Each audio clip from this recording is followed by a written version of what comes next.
Have you ever met someone who is just all action and no talk?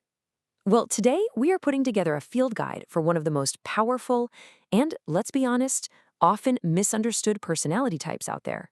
This is all based on Steve Sisler's fantastic work in the four people types. Okay, let's dive right in and figure out how to spot a dominant personality in just a few minutes. So, let's start with someone you've probably met. You know the type. They are super direct, maybe come off as a little impatient, and they are always focused on that finish line. They're not the person who wants to hear about your weekend. They want to know the next step and how we can get there like yesterday. You see, this person isn't just randomly intense, they're what Steve Sisler calls a mover and shaker. And his whole body of work on the four people types, well, it really gets to the core emotions that drive this kind of person. It gives us a totally new way to understand that relentless, forward-moving energy they have. And the name for this type? We call them the dominant, or D type. These are your quintessential movers and shakers. Their entire world is geared toward action and, you guessed it, accomplishing tasks. They don't just show up to participate. They're there to pioneer, to push, and to produce results. Now, here's where Sisler's work gets really fascinating. The driving emotion for the D-type is anger. But hold on, this isn't about being hostile or yelling all the time. Think of it more like a mad at the problem kind of energy. It's this decisive, forward-moving force that just fuels their need for action and helps them smash through obstacles. So the big question is, are dominants just born this way? Well, it's kind of a yes and a no. The real answer is way more complex. It's this powerful dance between their natural-born tendencies and the environment that really shaped who they are. And this idea, believe it or not, goes back thousands of years. The Greek physician Hippocrates noticed that people from really harsh, unpredictable places, rugged mountains with sudden storms, they were just tougher. They were forged into these more tenacious, warrior-like people because, well, survival demanded it. And this comparison is just so key. On one hand, you have the punishing, unpredictable mountains creating survivors, people who had to be quick, flexible, and in control. And on the other, you have these calm, stable meadows creating maintainers. It's this incredible ancient example of how our environment can literally shape our whole approach to life. Sisler takes this ancient idea and gives it this brilliant modern analogy, the rock tumbler. We're all born as a diamond in the rough, right? We have these innate traits. But our upbringing, those formative years, acts like a rock tumbler. It's constantly tumbling and polishing us, stamping our emotional responses right into our brains. So, this whole shaping process really creates two fundamental kinds of people. First, you have the obtainers. They're the engines. They start things, they create, and they're always looking to the future. Then, you've got the maintainers. They're like the wings that keep everything stable. They finish tasks, and they analyze the past. And that dominant personality? A classic obtainer. Okay, so this is a really crucial point.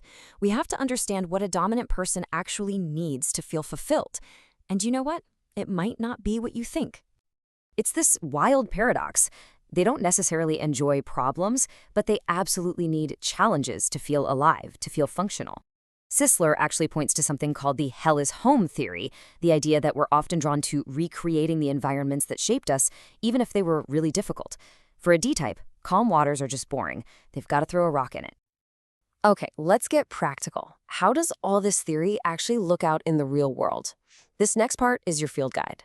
I'm telling you, with these tips, you're going to be able to spot a dominant personality in minutes.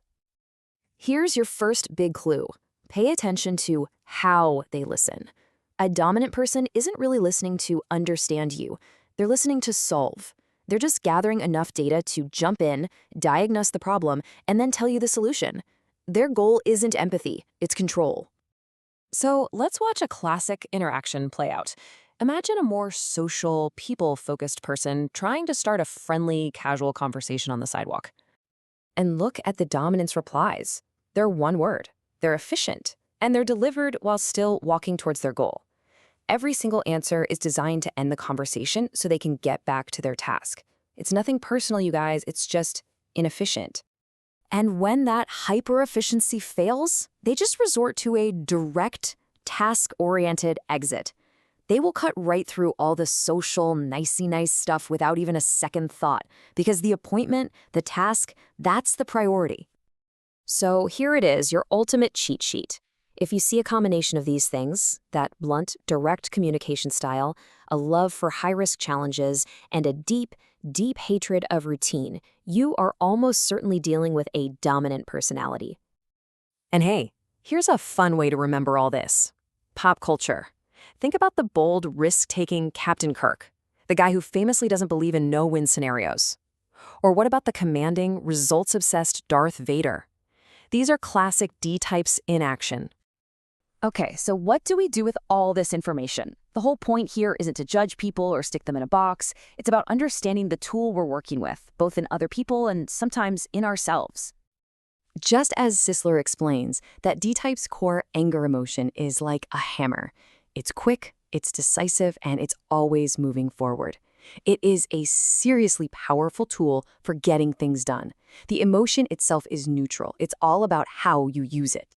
And this might be the most important thing to remember. For a dominant type, it is almost never personal. They are just laser-focused on the task, on the result, and on the goal, not so much on the feelings involved in the process. When they're blunt, it isn't to be mean, it's to be efficient.